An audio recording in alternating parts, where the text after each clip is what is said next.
Hi everybody, welcome to the dungeon. My name is Robin and today is Flameworking Investigation. So today's demonstration is a perfect example of what we call color burnout in a silver rod. So I've been playing around with the Double Helix color Ekho, and I've never used it before. I thought I would put it on the surface of the bead as a pattern and incorporate a couple other Double Helix colors into it now that I have some to use. And my flame was definitely not dialed in right for this type of glass. So it's really interesting to play with these silver colors and to see just how sensitive they are to the flame. Anyway, with that said, let's get right into it. As always, I hope you're all doing safe and well out there. Thanks so much for joining me, and I'll see you next time in the dungeon.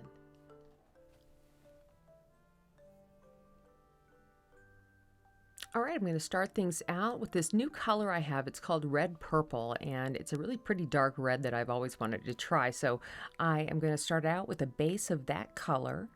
So I'm going to start by just making sure my mandrel is nice and hot, and then I will wrap the glass right around the mandrel, and then I'll just kind of start to walk it down the mandrel, making sure that the mandrel itself is nice and hot. So when I'm adding the glass in this way, I'm not trapping bubbles underneath the glass. But if you do, just go ahead and pop those out.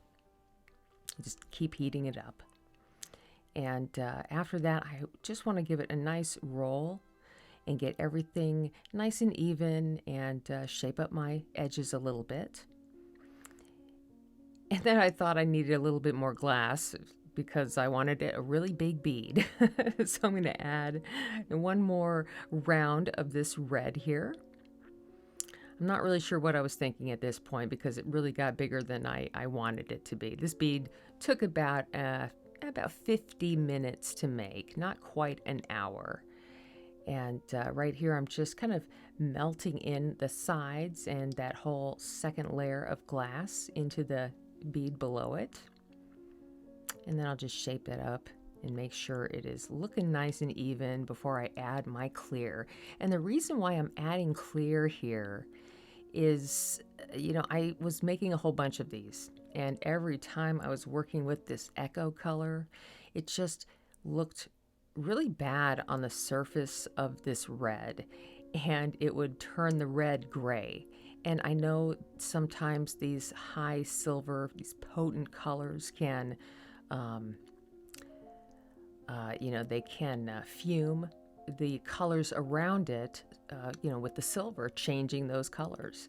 So this time I thought if I put this layer of clear in between, that wouldn't happen. So this is like experimental stuff here.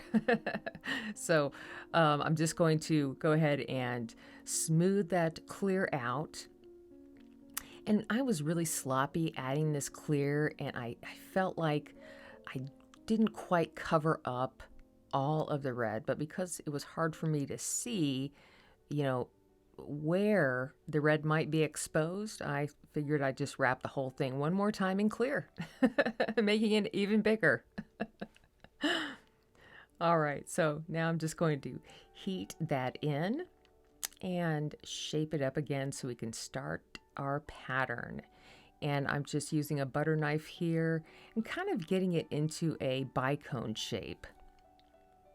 A soft bicone shape.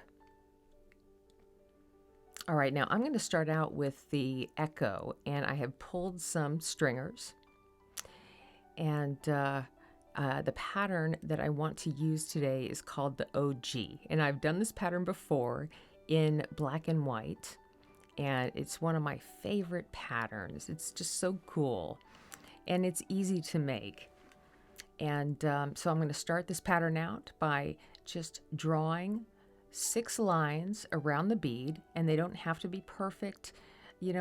This is a great pattern to get organic with.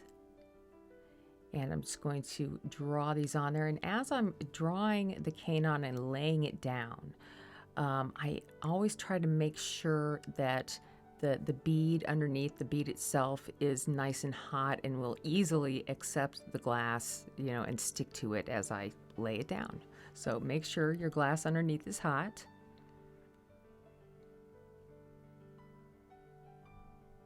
I must have made 6 different renditions of this bead, you guys, and each time it was like, you know, getting used to working with silver colors, especially one that is this potent. I am just not used to at all. So as I'm working with this Ekho, I'm kind of excited because I see that it's changing colors and, you know, it's looking really cool. So I'm just heating it in here and just going to smooth it out a little bit.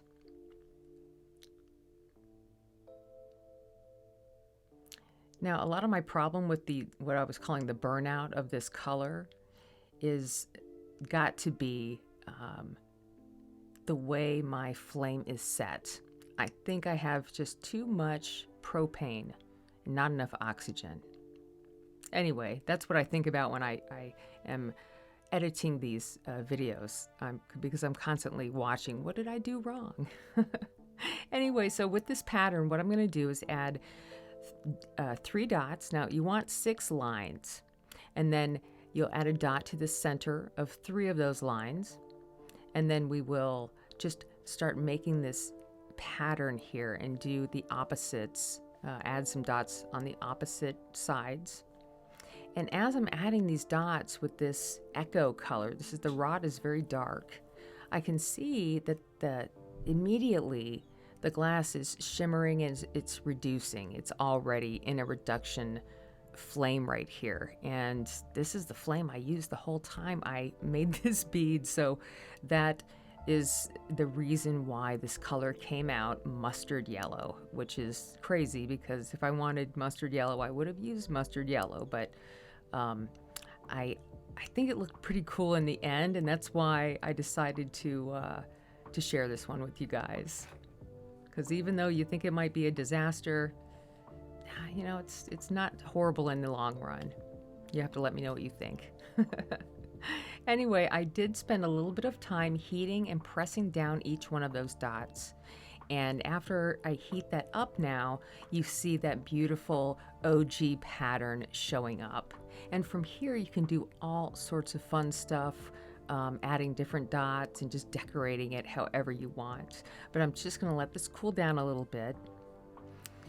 And, you know, for me, I'm thinking that I'm doing the right thing. Like, I'm looking at the Ekho and I'm thinking, yeah, this is looking good. I think it looks good and I'm on the right track. You know, when it comes to the color itself. Now, in the middle of each one of those dots, I'm going to add a clear dot because I was hoping to trap a little interest underneath that clear over the, you know, with that color. And now I'm just going to go ahead and heat that up. And I do see some pretty colors happening, but it's very deceiving because we all know that the colors that you see in the flame are not the colors that the piece is actually going to be. All right, so I'm going to spend a little bit more time heating and just pressing these down. And this is really helpful because instead of giving this a full like master blast of a heat to melt everything down, it's much easier and a lot quicker to give it a little help by pressing those colors in first. Now give it a nice heat here.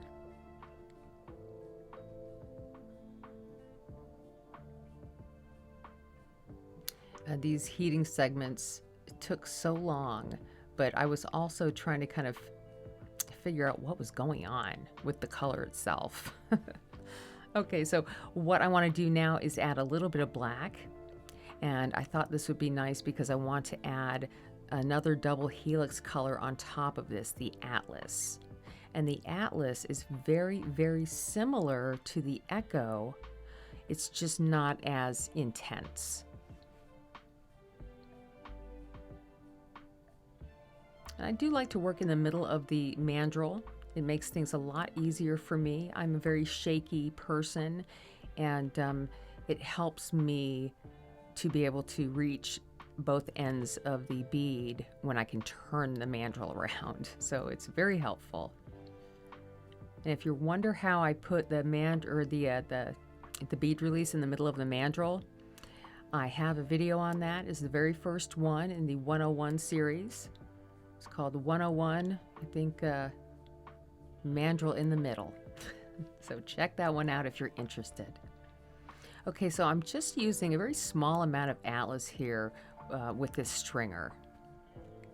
Then I'm going to heat this up, and this color worked out much better in this scenario we got going on here, because I didn't feel like I overheated it, and we're going to add some more clear on top of this, so I'm kind of trapping it under the clear, and that helped the color to kind of come out better, I think. This is when I'm starting to look at it and go, what is happening? You know, where is the color going? I'm wondering, where's the color gone? So on top of those dots, I'm going to add some very tiny dots of the Double Helix Triton, and that will finish my 3 Double Helix color Ogee bead. And then we'll melt that in a little bit.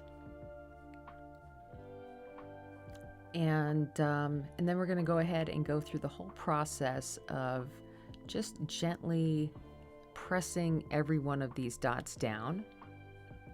And that will give me a nice surface to add my clear onto. And you don't necessarily have to do this step. When you're building up a pattern like within the Ogee, pattern of patterns, you can make it however you want. It's just the very starting of the pattern. So you can leave things raised up. You can add bubbles in each one if you want to. There's so much you can do with just this pattern. And I was really happy to revisit it again. All right, now before I add any clear on top of this, I want to give it a reduction. So now here we are reducing it, and I'm really mainly thinking about the Triton, reducing nice enough to kind of trap some cool reduction underneath some clear. So as soon as I reduce that, and I'm just, taking the oxygen away and flaming it in that yellowish flame there. So I'm going to go ahead and start adding some clear dots, nice big clear dots on top of each one of these to finish this off with. I want to make sure that I get enough glass hot to push down onto that whole, dot, especially trying to cover all the way up to the black. And it looks like I trapped some great reduction in there, so I was really happy to see that in the flame. And now I'm just going to soften everything up a little bit and add a few more decorative dots with the Triton, just to as the cherry on top. And we are just about done here. So yeah, playing with these Double Helix colors has been really interesting. I love to experiment and investigate these colors, and I kind of have the feeling after all this is said and done here, I feel like the Ekho, as well as like the Atlas, those rich silver colors, I think they really do much better underneath clear. And deep within the bead. So I'm going to kind of play around with that in the next weeks to come. So I hope you look forward to that. And here at the end, I just want to give those little dots of Triton a nice reduction. And that's it. So I hope you all enjoy this weird one, I think, today. And let me know what you think. And on that note, I hope to see you guys next time in the dungeon.